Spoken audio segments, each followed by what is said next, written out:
What's good, my analysts, and welcome back to the Analyzing PowerShell Payloads series. This is episode 4 in the series. In this case, we're going to take a look at another payload, and this will be the first one that we actually have to pop out of CyberChef to grab that tactical intel from. We'll jump right into it here. If you've been with me since the beginning, this is going to look very familiar to you. This is basically structured exactly like the first payload in episode 1. It's very standard. It's got one level of obfuscation. So since we've done this before, I'm just going to burn right through the CyberChef piece. We see our keywords that we know that we're going to have to do a from base64 in CyberChef, and then a g-unzip or gunzip, however you want to say it. I think gunzip sounds cooler, but I've been told gzip is the way to say it. Like we've already learned, start from the obfuscated and work our way out. So we're gonna do our regular expression to grab the base64 data from base64, g-unzip. We know this from the previous examples that this is shellcode, other keyword, regular expression from base64. And now this looks new, right? And on all the previous examples we've looked at, there's been something to pull on from in CyberChef. We've either got an IP, a domain name, name pipe, user agent string. There was something to give us some context behind it. In this case, we have nothing, but that's okay. You know, we got to adapt, and there's all kinds of tools out there. And we know that this is shellcode, so we're going to say, okay, well, what kind of other options do we have for shellcode analysis? If you Google this, the first thing that's going to come up for shellcode analysis is a tool called SCDBG. And I'll put links to everything I'm talking to in the description. And to do that, we're going to have to save this off. So we'll save this off. We'll call it example for depth and save it off. So SCDBG, there are tons and tons of existing blogs and YouTube videos on how to do analysis using this tool. Very fancy analysis. I'm not that guy. We're going to do the easy way. I'm going to show you what you do on a standard thing. If you actually ran the shellcode from the previous examples that we got through decoding with CyberChef through SCDBG, you would get those same. You'd actually even get more information normally, but you would be able to get that same tactical information. So we're going to run 2 commands here that are like, hey, even if you don't understand what shellcode analysis is, you need to know what these 2 commands are. The first thing is /f, which is you're pointing it to a file, and /find sc.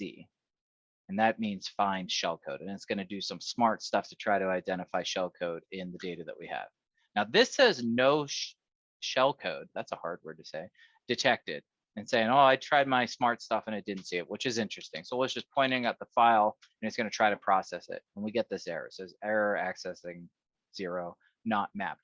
These 2 things together. Now, there's probably smart ways to identify the architecture of the shellcode.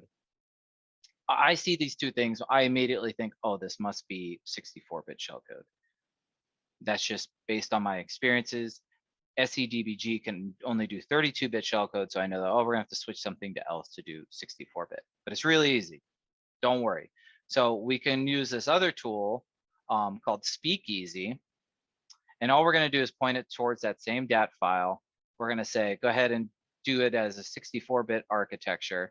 And this -Q3, I'm just setting it for the time's sake. It'll run through its whole thing, but for the purposes of keeping the video short, we're setting a timeout to 3 seconds. So I'm going to run this, and it's going to analyze the paycode, and voila, here we go. We can see that we have a connect to an IP address and a port right here. So we've been able to get that IP address shellcode style using Speakeasy. Now, let's say you're not comfortable with doing any sort of like analysis in any one of these tools, which I would not blame you. Like, raise your hand if you've ever been personally victimized by malware analysis to blog posts before. I've been there.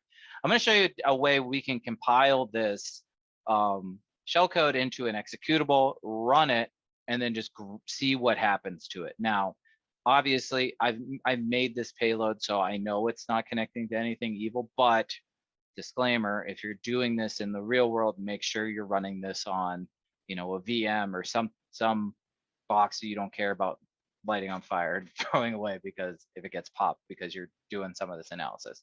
Okay, so the two tools we're going to be using to do this is yasm and golink, and we're actually going to compile that shellcode that we downloaded from CyberChef into a portable executable and run it and see what we can grab. So the first thing we need to do is we need to create an ASM file, which do not be intimidated. It's only 3 lines. And we're basically global space start, and include the bin binary data of the shellcode that we downloaded. And we'll just save this as example 4.asm. And we close this, we don't need anymore. And then we're gonna run the 2 tools. First one is yasm. And we know the architecture of this is 64-bit. So we're gonna say do 64-bit, specify our output, and we're gonna output an object file, which is gonna be used for golink. And we're gonna point it towards our ASM file, which points towards our DAT file that we downloaded. And it's gonna build this object file so we can actually make the executable. Hit enter, you get nothing back. That means good, no errors. You're not going to get any feedback other than that. The next thing we're going to do is run the golink command /ni/entry, telling it where to start. We defined our start function, remember, to include that shellcode data. And we're going to say, okay, and then do example 4, point it towards our object file.